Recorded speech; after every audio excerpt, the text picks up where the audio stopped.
sen nire bu yerleri ya dostcan. Evet, dost yadım. Sen sağlıkta vurulma. Oo. Vurulma yatdan çıkan. Evet. Akıyı, hayır. Eşten atlamışsın mı? Katısın dostum. Karaba bu bağ yaptırdıydılar lo.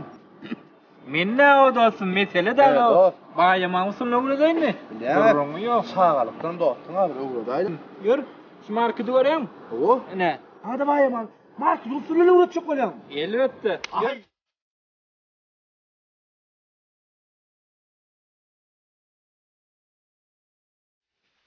İnan olsun. Şu yılın market değil ya, Mirves'te en bir saylanyan marketlerin biri. İslen zadın al vermeni. Olsun al vermeni.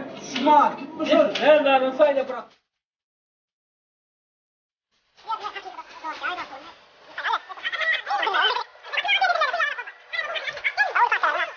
Oo dostum, beyitmeden o bu saatlerden almada var. Şu Kaladin'den vurdur çeşmen, uğuz yazacak kullarından işsene alsana o. Otur çeşmeden al iki tane mi? İki tane al diye. İkiden al o tarafabın hakkına iki.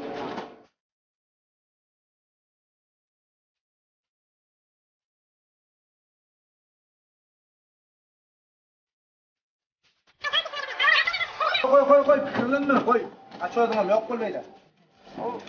Koysana onu da yoşlak koysana o. Yetişe o. Yaptık koy ne? Ullu alam. Sen öyle dağın. 400 manat. Ne bileyim 4 kere oturttun dedi mi? Nerede dedi? Yok o. Ay ne canını 4 kere otur 400 manat koyar. 400 manat.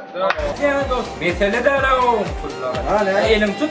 Elim uzat. Uzattım. Elim yumsana be. Sen oku hareket. Evet. Ol. Kaskaran dış diye. Kaskaran dış. Ana. Şöyle derim geliyor. Ava sen ki yerde dur ya. Kalk var. Bu eklensin benim üstüme ataydılar bunu. Ha şeydi bayılıyor musun o? Yine mehribanlar. Mirves'te yerleşen ederce. Yıldız Market elbette Yıldız Market'in şu koran tomoşanız, videoňyz, rolüňiz bugüne da yaramaz. Duru çeşme arasalan ağız suyu, öýüňe de elip bermek hyzmatam bar. Onu näme pul kaltasından ýene tomoşa eden şeňiz hoş, sag bolun. Sağ olun.